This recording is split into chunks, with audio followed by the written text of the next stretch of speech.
اعوذ باللہ من الشیطان الرجیم بسم اللہ الرحمن الرحیم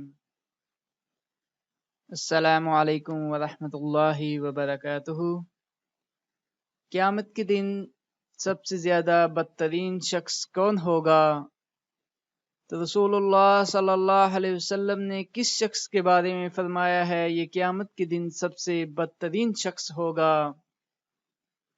اللہ کے نبی صلی اللہ علیہ وسلم نے فرمایا، تم قیامت کے دن سب سے بدترین اس شخص کو پاؤ گے جو دوگلا ہے، ادھر لوگوں سے کچھ بات اور کرتا ہے اور ادھر لوگوں سے کچھ اور بات کرتا ہے۔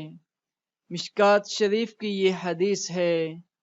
اللہ تعالی ہم کو منافقیت سے بچائے اور اپنے دین پر عمل پیرا ہونے کی بھی توفیق عطا فرمائے۔ جزاک اللہ۔